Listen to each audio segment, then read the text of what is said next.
क्या वो दौर लौट रहा है जब दो महाशक्तियों के बीच की तकरार पूरी दुनिया को झुलसा सकती है? व्हाइट हाउस से लेकर क्रेमलिन तक जुबानी जंग अब हथियारों की तैनाती तक पहुंच चुकी है, और ये सब हो रहा है अमेरिका के राष्ट्रपति डोनाल्ड ट्रंप के फैसले के बाद, जिन्होंने रूस की धमकियों के जवाब में 2 परमाणु पनडुब्बियों को रूस के पास के क्षेत्रों में तैनात करने का आदेश दिया है। ये सिर्फ कोई बयान नहीं, बल्कि एक स्पष्ट चेतावनी है। हम तैयार हैं, लेकिन सवाल है, ये तैयारी किसके लिए है? रूस के लिए या तीसरे विश्व युद्ध के लिए? हाल ही में रूस के पूर्व राष्ट्रपति और वर्तमान में राष्ट्रीय सुरक्षा परिषद के उपाध्यक्ष दिमित्री मेदवेदेव ने ट्रंप के खिलाफ तीखा बयान दिया था।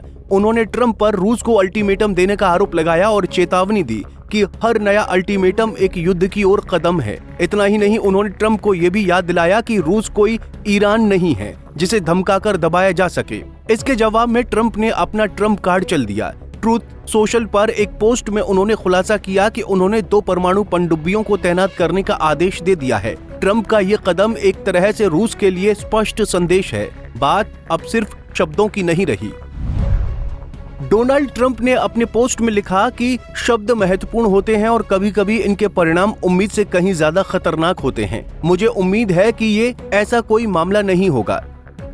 उनका ये बयान एक ओर संयम की बात करता है तो दूसरी ओर ये दर्शाता है कि अमेरिका अब रूस की बयानबाजी को हल्के में नहीं ले रहा। ट्रंप का ये कदम अमेरिकी विदेशी नीति के लिहाज से एक आक्रामक मोड़ भी हो सकता है, जो चुनावी साल में उन्हें मजबूत नेता की छवि देने का काम भी करेगा। 28 जुलाई को मेदवेदेव ने एक्स पर एक पोस्ट कर ट्रंप को चेताया कि रूस से अल्टीमेटम की भाषा में बात करना बंद करें। उन्होंने लिखा कि हर अल्टीमेटम अमेरिका और रूस के बीच सीधा टकराव पैदा कर सकता है। उनका ये बयान सीधे तौर पर परमाणु युद्ध की संभावना को हवा देता है। मेदवेदेव कोई आम राजनेता नहीं है, वो रूसी राष्ट्रपति व्लादिमीर पुतिन के बेहद करीबी माने जाते हैं। ऐसे में उनके बयान को हल्के में लेना रणनीतिक भूल हो सकती है।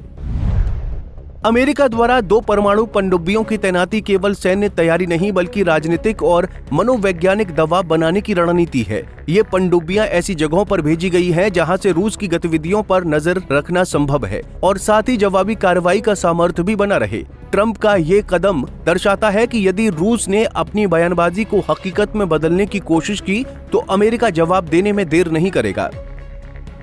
हालांकि अभी तक दोनों देशों की ओर से प्रत्यक्ष और सैन्य टकराव की कोई बड़ी कार्रवाई नहीं हुई है, लेकिन जिस तरह की भाषा का इस्तेमाल हो रहा है वो न सिर्फ खतरनाक है बल्कि वैश्विक स्थिरता के लिए भी बड़ा संकट बन सकता है।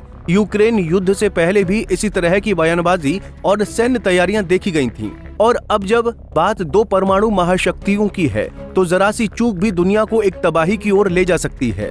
डोनाल्ड ट्रंप इस समय चुनावी मोड़ में हैं और उनकी छवि एक कड़क नेता की रही है। उनके इस फैसले को अमेरिका की सुरक्षा नीति से अधिक आंतरिक राजनीति से भी जोड़ा जा रहा है। वहीं रूस पहले से यूक्रेन युद्ध में उलझा हुआ है, लेकिन वो अमेरिका की ओर से किसी भी कमजोरी को सहन करने के मूड में नहीं दिख रहा। ऐसे में सवाल सिर्फ ये नहीं है कि कौन सही है, बल्कि बड़ा सवाल ये है कि कौन पहले पीछे हटेगा। फिलहाल ये कहना जल्दबाजी होगा कि तीसरा विश्व युद्ध सिर पर है, लेकिन संकेत जरूर चिंताजनक हैं। अमेरिका की ओर से परमाणु ताकत के प्रदर्शन और रूस की ओर से प्रत्यक्ष युद्ध की धमकी, दोनों ही वैश्विक शांति के लिए खतरे की घंटी हैं। Bureau report, Punjab Kesari TV. हमसे जुड़े रहने के लिए हमारे YouTube चैनल को सब्सक्राइब करें और नई वीडियो की नोटिफिकेशन के लिए बेल आइकॉन को दबाएं।